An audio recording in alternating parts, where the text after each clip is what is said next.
मित्रों, आपका बहुत बहुत स्वागत है हमारे चैनल भज राधे पर। मैं आपके समक्ष लाया हूँ माता का 8वां स्वरूप महागौरी की कथा।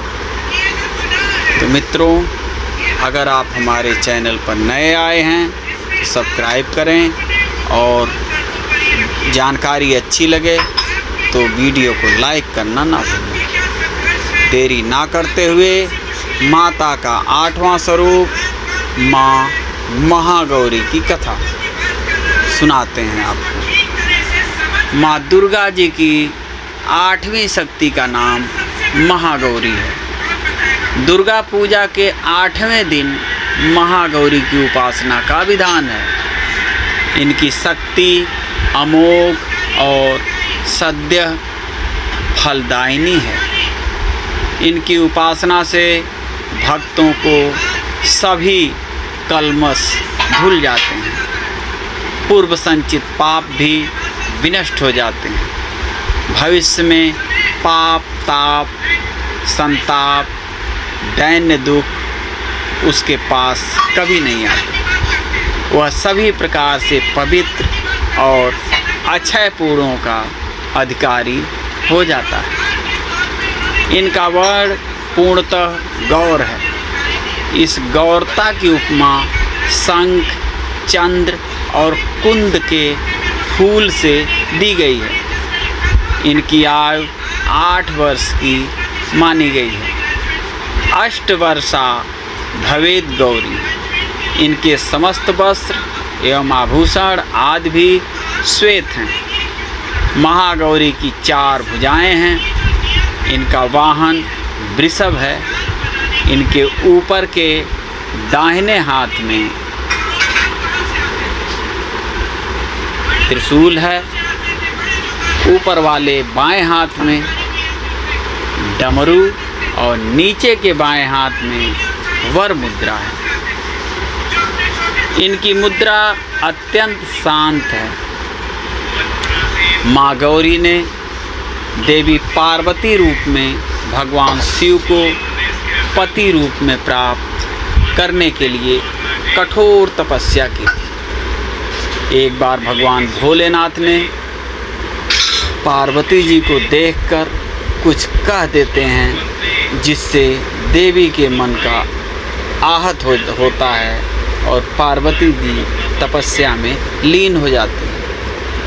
इस प्रकार वर्षों तक कठोर तपस्या करने पर जब पार्वती नहीं आती तो पार्वती की खोजते हुए भगवान शिव उनके पास पहुंचते हैं। वहां पहुंचे तो वहां पार्वती को देखकर आश्चर्यचकित रह गए। पार्वती जी का रंग अत्यंत ओजपूर्ण होता है। उनकी छटा चांदनी के सामन श्वेत और कुंद के फूल के समान धवल दिखाई पड़ती है और उनके वस्त्र और आभूषण से प्रसन्न होकर देवी उमा को गौर वर्ण का वरदान देते हैं।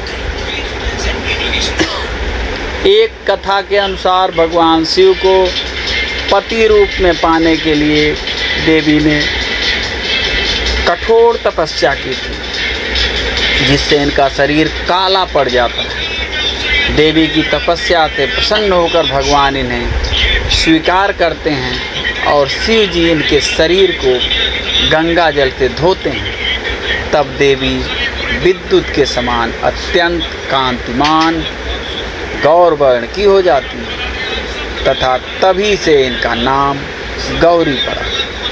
महागौरी रूप में देवी करुणामयी, स्नेहमयी, शांत और मृदुल दिखती है। देवी के इस रूप को प्रार्थना करते हुए देव और ऋषिगण कहते हैं, सर्वमंगल मंगल्ये शिवे सर्वार्थ साधिके शरण्ये त्र्यंबके गौरी नारायणी नमोस्तुते। महागौरी जी से संबंधित एक अन्य कथा भी प्रचलित है,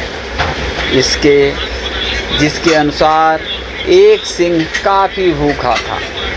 वह भोजन की तलाश में वहाँ पहुँचा जहाँ देवी उमा तपस्या कर रही होती है। देवी को देखकर सिंह की भूख बढ़ गई, परंतु वह देवी के तपस्या से उठने का इंतज़ार करते हुए वहीं बैठ गया। इस इंतज़ार में वह काफ़ी कमज़ोर हो गया। देवी जब तप से उठी तो सिंह की दशा देखकर उन्हें उस पर बहुत दया आती है और माँ उसे अपना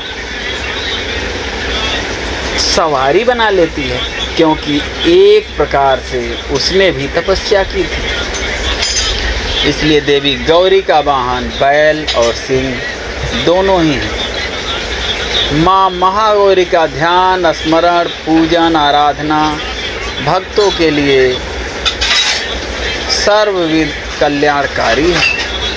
हमें सदैव इनका ध्यान करना चाहिए।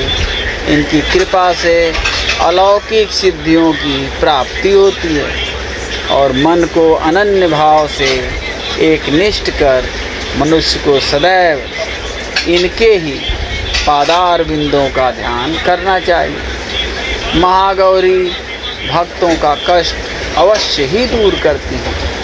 इनकी उपासना से आर्तजनों के असंभव कार्य भी संभव हो जाते हैं। अतः इनके चरणों की शरण पाने के लिए हमें सर्वविध प्रयत्न करना चाहिए। अष्टमी के दिन महिलाएं अपने सुहाग के लिए देवी माँ को चुनरी भेंट करती हैं। देवी गौरी की पूजा का विधान भी पूर्ववत है, अर्थात जिस प्रकार सप्तमी तिथि तक आपने माँ की पूजा की है, उसी प्रकार अष्टमी के दिन भी प्रत्येक दिन की तरह देवी की पंचोपचार सहित पूजा करते हैं। पुराणों में माँ महागौरी के महिमा का प्रचुर आख्यान किया गया है। ये मनुष्य की वृत्तियों को सत की ओर प्रेरित करके असत का विनाश करती है। हमें प्रपत्ति भाव से सदैव इनका शरणागत बनना चाहिए। या देवी सर्वभूतेश माँ गौरी रूप संस्था नमस्तस्यै नमस्तस्यै नमस्तस्यै नमो नमः। अर्थात हे माँ सर्वत्र विराजमान और माँ गौरी के रूप में प्रसिद्ध अम्बे, आपको मेरा बार बार प्रणाम है। हे माँ, मुझे सुख समृद्धि प्रदान करो। आज तक के लिए इतना ही। फिर मिलते हैं अगली कहानी और भजनों के साथ। तब तक के लिए जय माता दी।